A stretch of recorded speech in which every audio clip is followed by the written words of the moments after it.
Välkomna till Think and Drink, kanalen med onödigt vetande om drinkar. Eller mer korrekt, välkomna tillbaka till del 2 av Angel Face-avsnittet. Jag kände att jag behövde dela upp det där långa avsnittet i 2 delar och inser att början på den här videon nog kan upplevas lite väl abrupt och direkt. Och om man inte har sett första delen, rent ut sagt förvirrat. Till och med jämfört med mina tidiga avsnitt. Men, here goes. Den andra söta ingrediensen har jag inte lika stora förväntningar på. Apricot brandy. Eller jag kanske borde säga de andra ingredienserna i plural. För apricot brandy kommer i 2 former. Aprikoslikör och aprikosbrännvin. Men båda nämns ofta som just apricot brandy.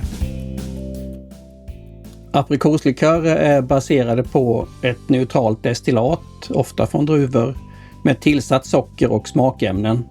Medan aprikosbrännvin, alltså verkligen apricot brandy, är en jäst och destillerad aprikosjuice. Och enligt min uppfattning är dessa 2 drycker inte direkt utbytbara i cocktailrecept. Aprikoslikörer ger mycket mer sötma och en ofta mer artificiell aprikossmak. Om sanningen ska fram, och det ska den väl, så käkar jag färska aprikoser ungefär typ nästan aldrig. Så det är den artificiella smaken som jag förknippar med aprikossmak. Helt fel, jag vet.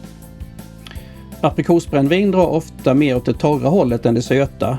Nu har jag bara provat 2 olika märken, en serbisk och en tjeckisk. Och båda var rätt spritiga med en rätt återhållen aprikossmak. För Take 2 ska jag använda ett aprikosbrännvin och kanske en Old Tom Gin för att balansera torrt och sött. Innan jag provdricker drinken så vill jag ta upp det jag nämnde i början av avsnittet. Angel Shot, eller Ängla-shot på svenska. Att beställa en Angel Shot är ett diskret sätt att signalera till bartendern att man upplever obehag i form av sexuella trakasserier eller ofredanden från någon annan inne på baren. Ett kodord helt enkelt. Eller kodord i plural egentligen. För om gästen beställer en Angel Shot med lime eller with a twist betyder detta att det kan vara en nödsituation för beställaren och denne vill att personalen ringer polisen. Angel Shot med is eller on the rocks och gästen ber personalen beställa en taxi. Beställer gästen en Angel Shot neat eller straight up så är det för att indikera att man vill få hjälp med att på ett säkert sätt lämna restaurangen eller baren. I USA kan det också betyda att man vill bli eskorterad i sin bil. Men den betydelsen hjälper ju inte en eventuell svensk kampanj att detta ska bli en självklarhet hos våra barer och restauranger.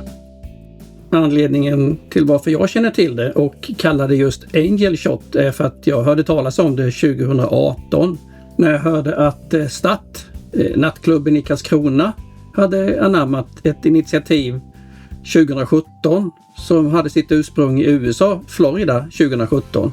Men redan 2016 i Lincolnshire i England introduceras det, men då genom att man till barpersonalen frågade efter Angela, det vill säga Ask for Angela.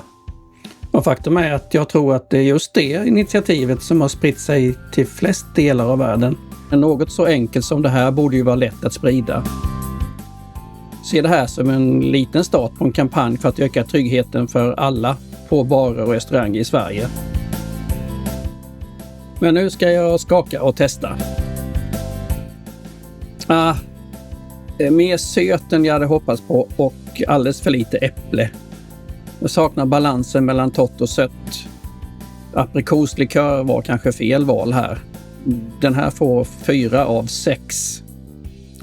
Men bra, då vet jag nog hur jag ska göra med Take 2. Fast inte idag. Det är ju en rätt stark drink det här.